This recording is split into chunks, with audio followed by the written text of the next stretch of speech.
¿Qué onda amigos? ¿Cómo andan? Oigan, pues Toño aparentemente quiere que nos echemos encima a toda la comunidad de médicos, enfermeras, dentistas, anestesiólogos de este país porque nos propone que hablemos acerca de negligencia médica. Entonces, pues bueno, para ser justos sobre este tema, no es en contra de los doctores ni mucho menos, sino solo de aquellas personas que se dedican a la salud y que desafortunadamente tienen malas praxis, ¿no? Entonces, si tú que nos estás escuchando tienes o has tenido o alguien que conoces un tema desafortunadamente de sufrir negligencia médica, pues bueno, este episodio es el que preparamos para ti.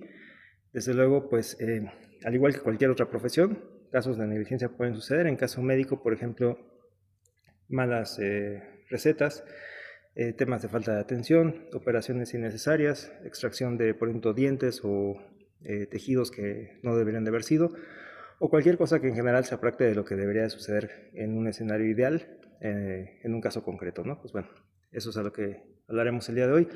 Toño, si quieres, adelante, arráncate y pues te iremos siguiendo sobre el episodio. Este podcast se llama Consejos Legales Bruscos, el podcast donde Cintia, Diego, Emiliano, Luis, Lupita y Toño te damos consejos en temas legales para que tú que nos escuchas estés bien y te vaya bien en tu vida cotidiana. Y pues bueno, les podemos recomendar seguirnos en Instagram y también seguirnos en Spotify y en otras plataformas de podcast. Y si quieren ver cómo vamos grabando los episodios, unirse a nuestro canal de Instagram, son súper bienvenidos, y también mandarnos mensajes para sobre qué quieren que hablemos en el próximo episodio que grabemos. Pero bueno, pues adelante, empezamos el episodio. Gracias. Bueno, vamos a empezar con este tema que yo creo que a la mayoría de personas puede llegarles a ser interesante. Primero, ¿qué hacer ante una negligencia médica? Y bueno, más que médica, por algún profesional de la salud, y llámese camillero, enfermera o médico. Lo importante primero es distinguir si este acto negligente o bien doloso, no sabemos cómo pueda darse, es provocado por un profesional de la salud que trabaja en una institución pública o bien en una institución privada. Y por pública, para el público en general, vamos a referirnos como cualquier institución que dependa directa o indirectamente del gobierno, llámese IMSS, ISSSTE, ISEMIM, Seguro Popular, que creo que bueno, ya no existe el Seguro Popular, ahora es IMSS Bienestar, o cualquier otra institución como algún hospital especializado que dependa de la Secretaría de Salud. Llamaremos que es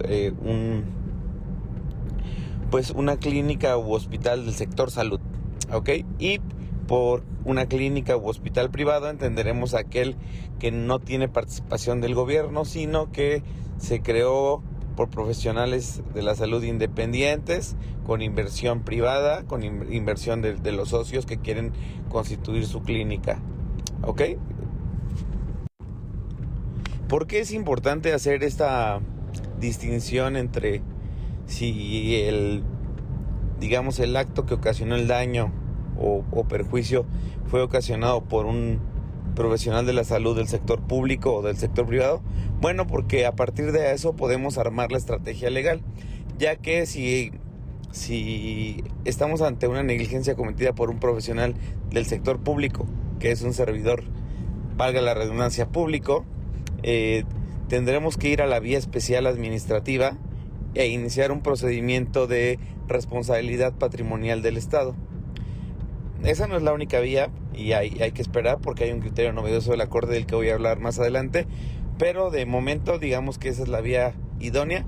Y por otro lado, si el daño fue cometido o la negligencia fue cometida por un profesional de la salud del sector privado, nos iremos a una vía civil en la que demandaremos el pago de daños y perjuicios.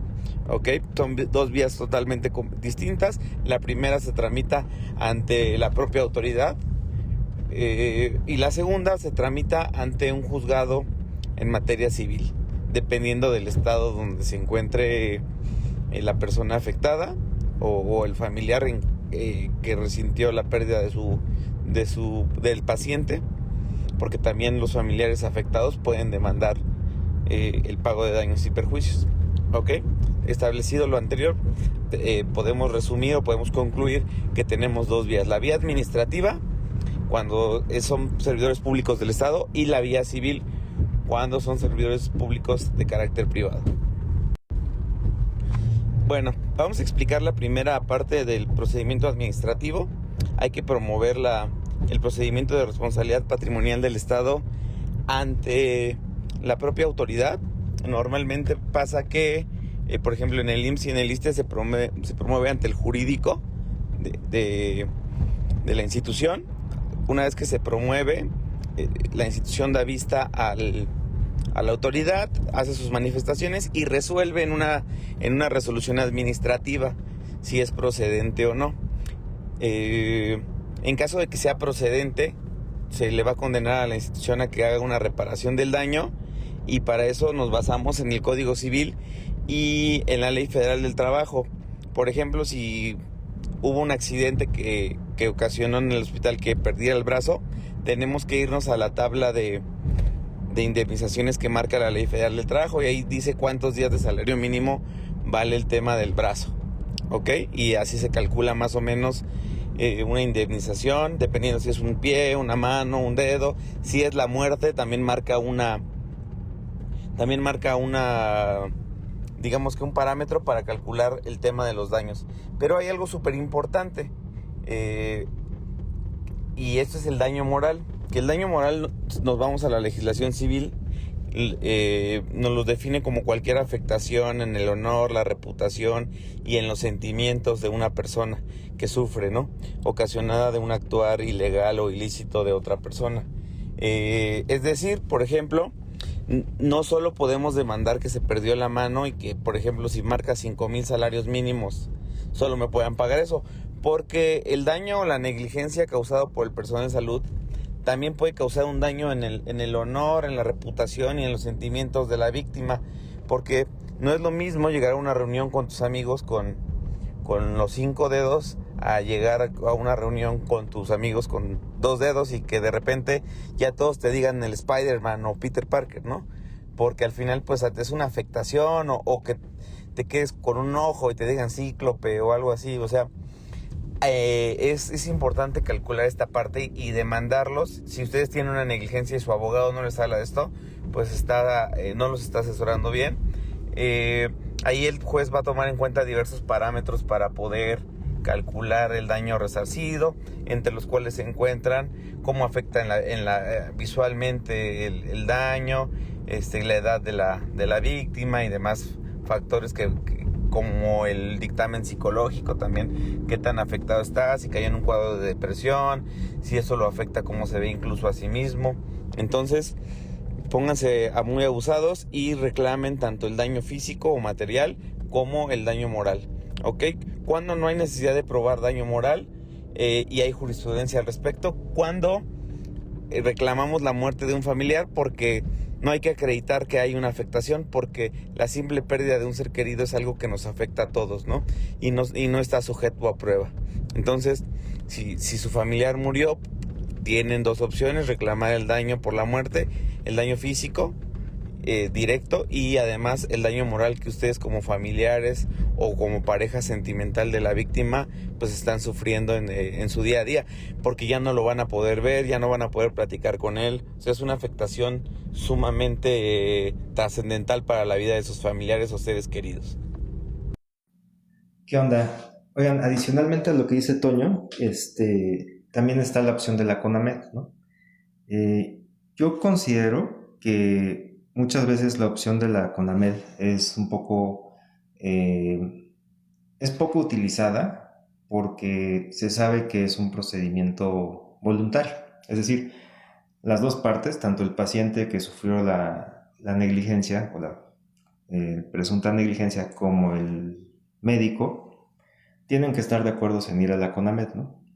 Entonces ahí uno puede decir, es más, yo estoy seguro que ahorita Toño dice, ¿y yo para qué diablos voy a la CONAMED? Mejor voy directo a tribunales, ¿no? Pero yo pienso que cada cabeza es un mundo, y que posiblemente, bueno, yo si fuera médico, obviamente yo como soy abogado, pues yo digo, pues vamos a tribunales, igualito que lo dice Toño, ¿no? O vamos al procedimiento. Pero yo si fuera médico y me dice mi paciente, a ver, vamos a la CONAMED y lo arreglamos, y lo que tope en la CONAMED, yo creo, reitero, cada cabeza es un mundo, yo creo que sí sería algo que que le interesaría. Porque si yo soy médico, digo, a ver, me van a demandar y voy a ir a tribunales donde ahí todos son abogados y donde es un mundo de abogados, o sea, es territorio de abogados, o voy a la CONAMED que dices, bueno, pues ahí al menos es onda de médicos, ¿no? O más enfocado, más especializado a los médicos. Entonces, yo considero que es una opción, o sea, aparte de que existe y que funciona, es una opción a considerarla que puede, que si se le presenta a tu médico decir, a ver, es esto y, o tribunales, puede ser esto, ¿no? O sea, la CONAMED. Yo lo considero así, ¿no? Y en ese sentido, les voy a compartir ahorita unos audios que me mandó mi mamá, porque, a quien le agradezco mucho que nos comparta su experiencia, porque ella hizo un procedimiento ante la CONAMED y lo ganó. No es abogada, ella es doctora. Y la situación es que mi papá tuvo un tema de una muela y el dentista, que resulta ser primo mío, lo hizo mal, ¿no? Y después tuvo que ir con otra dentista a componer el tema, etcétera, y se fueron a la CONAMED y ganó, y a partir de ahí pues tuvo su resolución y le dieron la reparación bueno, le hicieron el pago, ¿no? Entonces, les dejo los audios y si quieren a partir de ahí ya continuamos los demás o cerramos el episodio. Gracias. Dando respuesta a lo que me preguntaste de CONAMED, debo decirte primero que CONAMED se encuentra en Avenida Eugenia, Eje 5, enfrente de un lugar que se llama La Maraca. Lo primero que tienes que tener claro cuando inicias un trámite es que en caso de que la contraparte también acepte la mediación de la CONAMED, nada lo obliga a tener que presentarse a la CONAMED. Si él dice, no quiero que me demande por los juzgados, nadie lo puede obligar. Primero tienes que presentar la queja, ir y decir por escrito, oiga, me pasó tal cosa. Para eso, juzgo que es necesario el auxilio de un médico. Incluso no es necesario que sea un médico tratante, pero sí alguien que tenga muy claro qué es lo que sucedió, que tenga claro cuál fue el error que a su juicio se cometió y que puede expresarlo de una manera técnica, porque si no la contraparte te acaba con tecnicismos que no entiendes. No es chisme de comadres. Hay que presentar la queja por escrito, tomando en cuenta toda la documentación, estudios, radiografías, carnet de cita si es que lo tiene, y cuánto se pagó, en cuánto tiempo sucedió el tratamiento, en fin, todo lo que se pueda aportar y que se aporte lo más lógico posible en cuanto a la línea del tiempo y las afectaciones que ha tenido. Porque la CONAMED, una vez que vaya uno con su queja, va a llamar a la contraparte. También debes de entender que hay que poner el nombre del médico que trató, dónde está, el tiempo, su número telefónico, todo, porque lo van a citar. A esa cita van a ir las dos partes. Habitualmente la contraparte lleva a su abogado y bueno, el médico pues él solito se defiende, o también puede llevar otros profesionales que presenten pruebas o testimonios a su favor. Y en el caso del que se queja, puede llevar a su vez también su abogado y su médico. Pero si no lo tiene en ese momento, sí lo que necesita es un médico que haga la historia clínica, que relate los hechos y que tengan muy claro qué es lo que están pidiendo, porque eso es lo que va a tener en cuenta el arbitraje para dar un diagnóstico. El arbitraje tiene dos vertientes, el médico y el legal. Entonces, por eso, por ejemplo, en el caso de tu papá que yo llevé, el Manuel siempre se presentó a las reuniones con su abogada. Y yo, bueno, pues tú sabes que yo lo hice sola. Pero a lo largo de un año, cada mes va a haber una reunión que preside la abogada a quien la CONAMED le da el caso. Para nosotros fue una doctora en Derecho.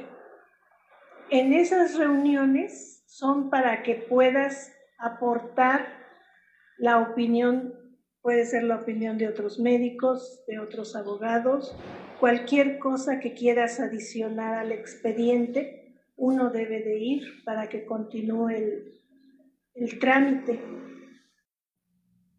Después de un año, o sea, de 10 a 12 reuniones, una mensual, ellos te dicen, ok, ahora haga la suma, ponga por escrito qué es exactamente la forma en que usted está pensando que se le debe de resarcir el daño por mala praxis, que casi siempre eso es lo que lleva a la gente a la CONAMED, la mala praxis.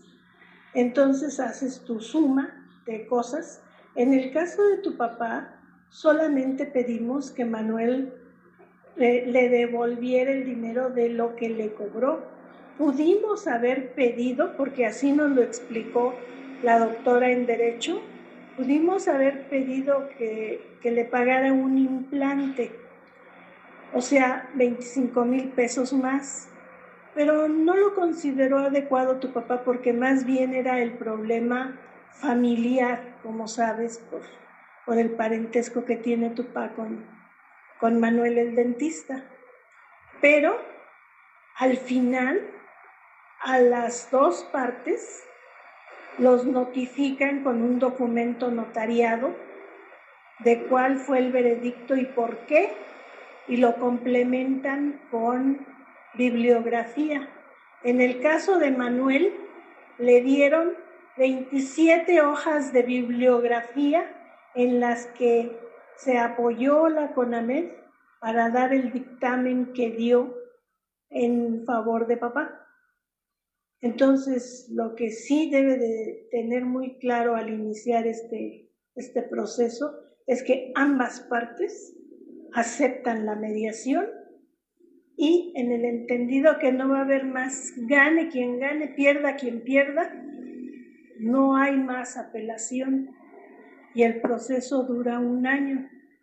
No sé si con esto estoy satisfaciendo tu pregunta, pero pues sabes que estoy abierta a cualquier cosa que tú me digas y así es como fue la experiencia de llevar a cabo el pedir la intervención de la CONAMED en el caso de papá.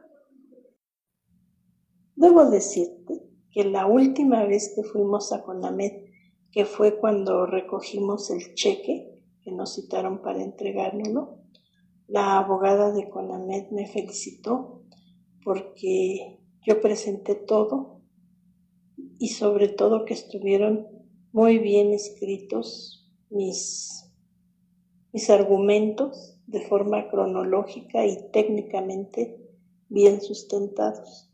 Eso es lo más importante, el primer escrito que debe de estar técnica y cronológicamente bien presentado. Algo importante que me faltó decirte es que como papá pidió porque tenía mucho dolor y lo atendió la dentista Sandra, a ella también CONAMED le pidió que hiciera la historia clínica de papá. Y te debo de decir que ella no la pudo hacer. Quien se la dictó fui yo.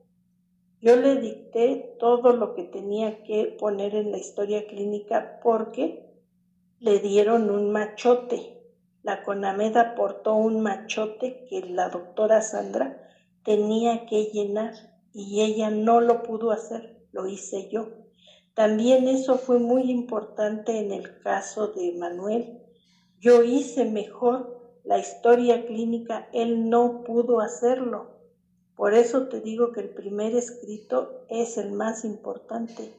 Y se me había pasado decirte eso, que al médico tratante que salvó la situación o trató de salvarla en otros casos, también se le pide su testimonio por escrito y la historia clínica del paciente y también las recetas, radiografías y todo lo que sea de aportar.